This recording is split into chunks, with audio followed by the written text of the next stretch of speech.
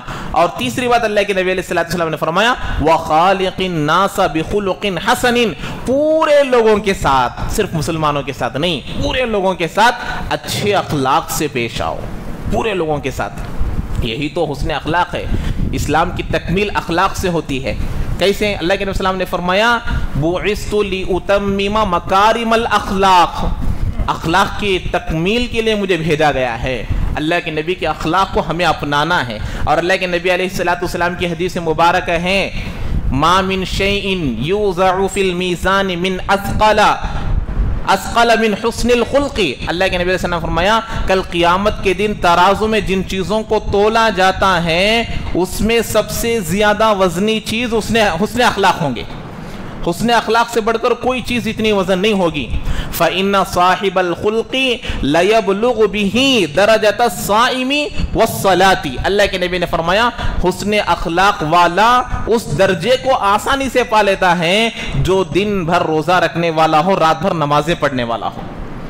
یہ حسن اخلاق والے کو ملنے والا درجہ ہے. اور دیکھیے گناہ ہونا غلط نہیں ہے، غلطی سے گناہ ہو سکتا ہے آدمی کو، لیکن گناہ پر اڑے رہنا غلط ہے. گناہ ہونے کے بعد توبہ مانگنا، استغفار مانگنا، اللہ سے بخشش طلب کرنا. اللہ کے نبی علیہ السلام کی حدیث مبارکہ ہے کل بنی آدم خطاؤن، ابن آدم کا ہر بیٹا خطا کار ہے، گنہگار ہے، معصیت میں پڑنے والا ہے. ہر آدمی پڑتا ہے، ہر آدمی سے گناہ ہوتا ہے، لیکن وَخَيْرُ الْخَطَّائِينَ التَّوَّابُونَ، سب سے بہتر گنہگار وہ ہے، گنہگاروں میں بہترین گنہگار کون؟ گناہ ہونے کے بعد فوری توبہ کر لیتا ہے، اللہ سے بخشش طلب کرتا ہے. ابھی حدیث پاک میں آیا، حدیث قدسی ہے، اللہ تعالیٰ ہر دن اور رات میں اللہ تعالیٰ اپنے دونوں ہاتھوں کو پھیلاتے ہیں. ہے کوئی بندہ جس سے دن میں گناہ ہو گیا ہو وہ رات کو توبہ طلب کر رہا ہو؟ رات میں اللہ ہاتھوں کو پھیلاتے ہیں، کوئی ہے دن میں پھیلاتے ہیں، کوئی ہے جس سے رات میں گناہ ہو گیا ہو اور مجھ سے بخشش طلب کرے. اللہ توبہ کرنے کے لیے تیار ہے، لیکن ہم لوگوں کے لیے توبہ کی تکمیل تک پہنچنا ہے کہ ہمارے سے ایسا گناہ نہیں ہونا کہ اس گناہ پر اڑے نہیں رہنا. گناہ ہو گیا توبہ کر لینا، پھر دوبارہ اس کی طرف نہ جانے کا پورا عزم و استقلال کے ساتھ رہنا چاہیے. اللہ تعالی ہم تمام کو عمل کی توفیق نصیب فرمائے.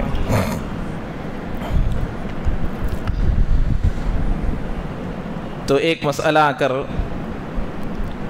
نصاب، پہلے نصاب بولنا تھا نا، سونے کا جو نصاب ہے عربی اوزان کے اعتبار سے سونے کا نصاب 20 مسقال ہے. یعنی اس کا حساب اگر آج کے حساب سے لگائیں گے 87 گرام، 80 پر 7 گرام 480 ملی گرام. ہمارے لوگ کیا سمجھتے ہیں؟ اکثر 10 گرام کو 1 تولہ سمجھتے، یہ غلط ہے. 7.5 اگر آپ کا حساب لیا جائے تو 7.5 تولے کو کتنا آنا؟ 70 پر 5 گرام آنا. لیکن جب گرام کا حساب کرے تو کتنا آ رہا؟ 80 پر 7 گرام 480 ملی گرام آتا ہے. تو اسی لیے تقریباً 12 گرام کو 1 تولہ بنتا ہے، کچھ آگے پیچھے. تو اس اعتبار سے 7.5 تولے سونے کو اگر ہم لوگ گراموں میں اس کو بدل دیں گے، تبدیل کریں گے تو کتنا آئے گا؟ 80 پر 7 گرام 480 ملی گرام آئے گا. تو گرام کا بھی، ملی گرام کا بھی حساب رکھنا، کیونکہ سونا ایک ایسی چیز ہے جس کا نقطے کے برابر بھی ہو تو اسے قیمت لگتی ہے، اس لیے ملی گرام کا بھی حساب رکھتے ہیں فقہا. تو سونے کا نصاب سمجھ میں آیا؟ گرام کے اعتبار سے اتنا، عربی اوزان کے اعتبار سے 20 مسقال، گرام کے اعتبار سے 87 گرام 480 ملی گرام. یہ ہو گیا سونے کا. چاندی کا جو ہے 52.5 تولے بتاتے ہیں، 52.5 تولے عربی اوزان کے اعتبار سے 200 درہم جو چاندی کا ہوتا ہے. تو اب اس کو اگر گراموں میں تقسیم کریں گے 612 گرام 360 ملی گرام، یہ ہو گیا چاندی کا نصاب. اب سمجھیے، اب اکثر لوگ کیا سمجھتے، یہ مسئلہ معلوم کر لیتے، 7.5 تولے سونا رہنا، 52.5 تولے چاندی رہنا. اب اتنے جو بیٹھے ہیں اکثر و بیشتر میری سمجھ کے حساب سے اور میری معلومات کے حساب سے بولتا ہوں، اکثروں کے پاس 7.5 تولے سونا اور 52.5 تولے چاندی نہیں رہتی. تو وہ کیا کرتے، خود بخود فتویٰ لگا لیتے کہ میرے اوپر زکوٰۃ نہیں ہے، کیونکہ میرے پاس نہ 7.5 تولے سونا ہے